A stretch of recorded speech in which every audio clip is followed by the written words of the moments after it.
Then we will all four starve, their parents talking, and Gretel began to weep. Do not fret.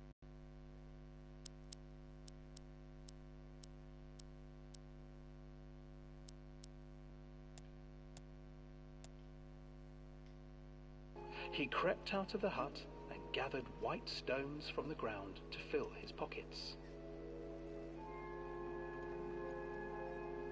Woodcutter leads the children into the forest. Before they leave, their mother gives them a slice of bread and warns them that they will get no more food that day. Clever Hansel leaves a trail of white stones behind them as they pass into the woods.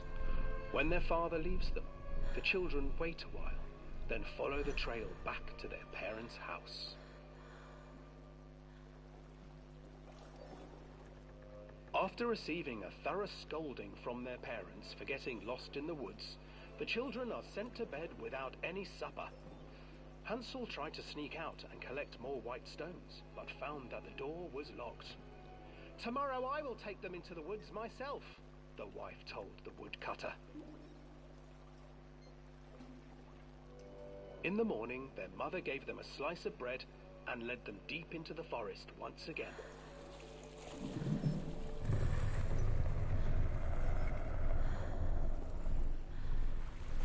Hansel broke his bread into pieces and left a trail of breadcrumbs to lead them safely home.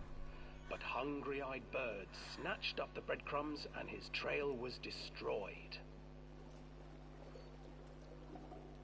Abandoned by their parents and unable to find the trail home, the children wandered in the forest for 3 days.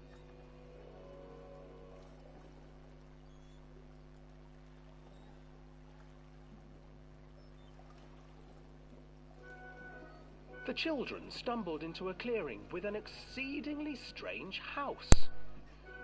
Its walls were made of gingerbread, and its windows were panes of clear sugar. Hansel, desperately hungry, ran forward and began to nibble on the walls.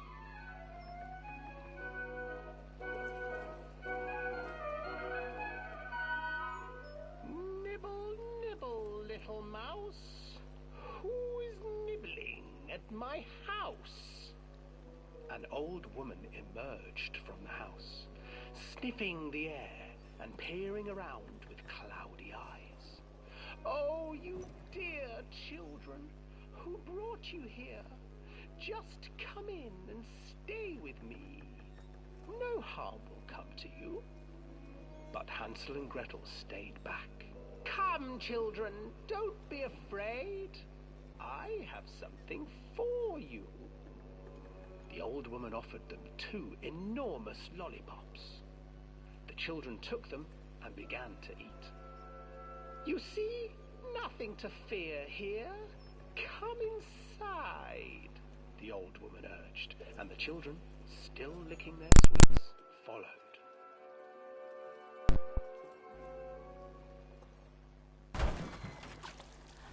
Once inside the house, the old woman changed. She stuffed Hansel into a cage and put Gretel to work, sweeping and cleaning her hut. "Your brother will make a good mouthful," the old witch told Gretel.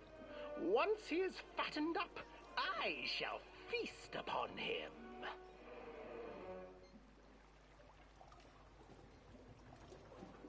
Time passed, and poor Hansel refused to eat, fearing the day that the witch would eat him.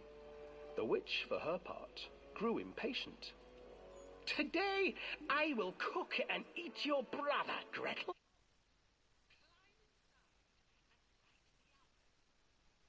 But Gretel pretended not to understand. "I do not know how. Where is the opening?" "Fool," the old witch said. "The opening is here." And she moved to show Gretel. Seizing her courage, brave Gretel gave the witch a shove, and the old crone tumbled forward into the oven. Gretel slid a large iron bolt over the door to the oven. Gretel freed her brother Hansel and together they lit a fire beneath the oven. And though she screamed and begged, the children sat by the oven until her screams had stilled and the witch was cooked. And then, because even children can't survive on sweets, they divided up the body of the old witch and ate her.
Hansel and Gretel. I used to read it to Callum when the electricity was shut off. Those poor children. The whole world against them. The forest, the birds, the old witch, even their own parents. I used to imagine that Callum and I were the kids in that story. Not mother and son, but brother and sister, hand in hand against the unkind world. We were always hungry, looking for our own house made of candy. Looking for the sweetness that could take the pain away. Hunger leads people to desperate, terrible places where the tree branches reach like claws. Wait for Mommy!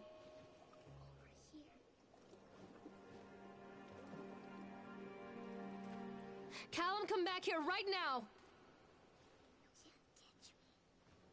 Come back. Mommy needs to see you, Callum. Another accident. This place.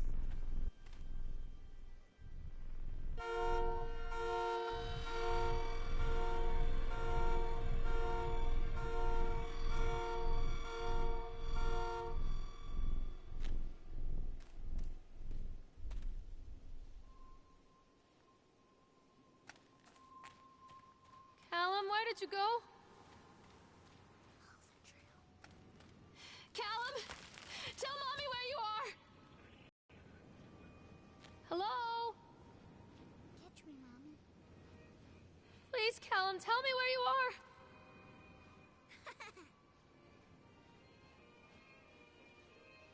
Callum, where did you go? Mother Duck said quack, quack, quack, quack. Where are you, Callum?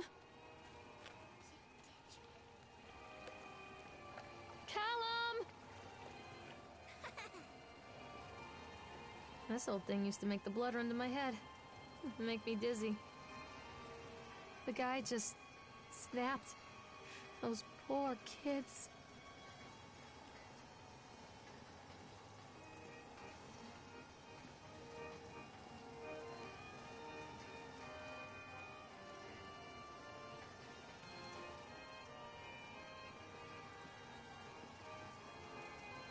I can't get on while it's moving.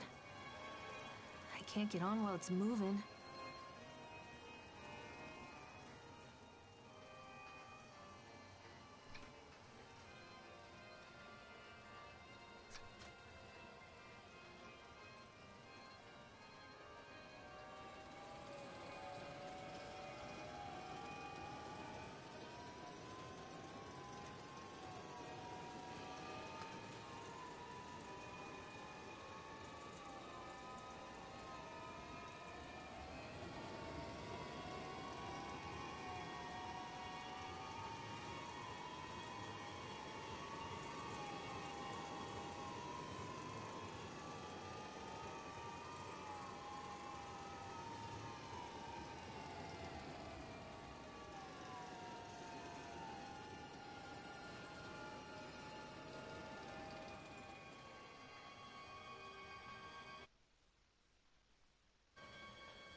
Wait for me, Callum!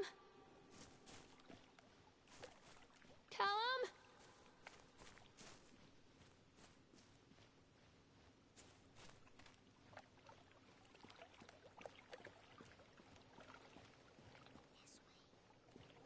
Callum, where are you? This way, Mommy. Where are you?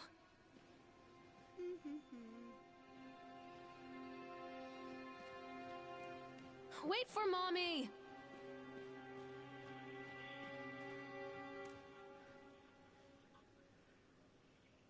Oh, I remember this.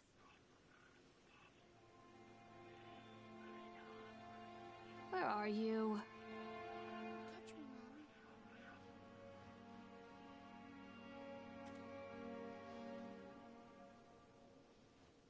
Callum, where did you go? Treachery hides in thoughts. Treachery that lashes like a whip and scars our insides.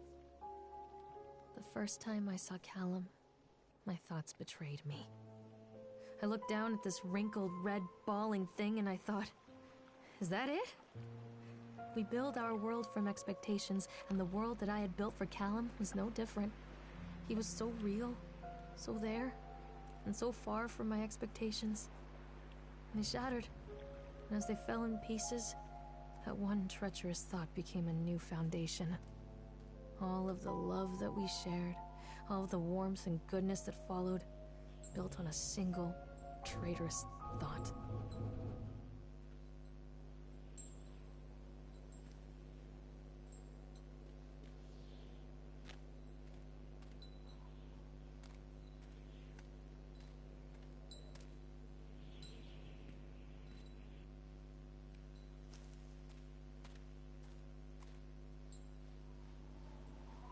Hello?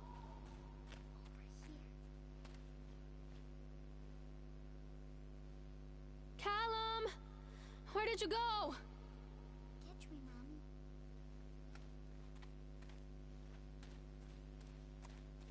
Come to Mommy, Callum. This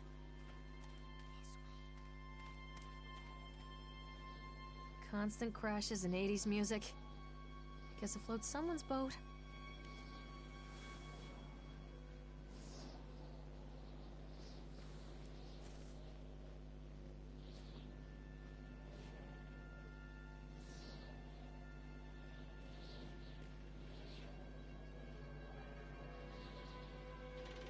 Hello?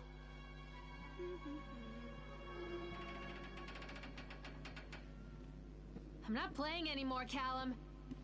This way, Mommy.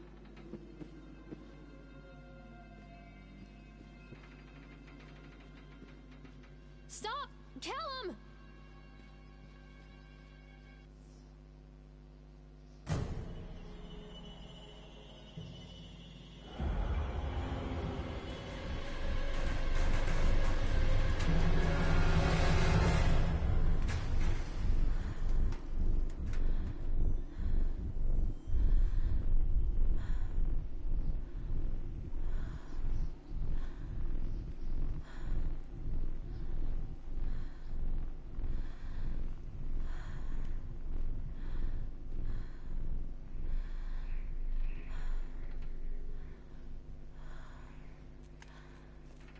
Mommy is coming, Callum.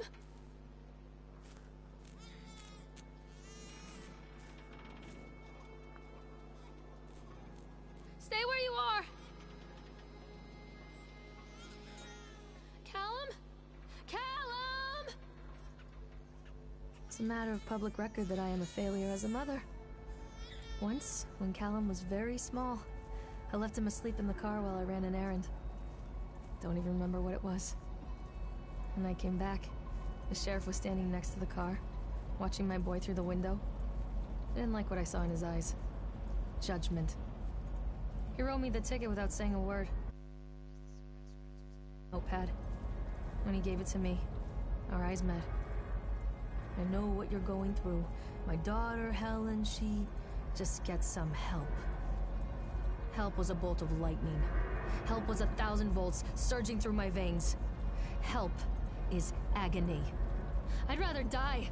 I wanted to scream. I'd rather you pulled your gun and shot me. But instead my mouth said, Yes, Sheriff.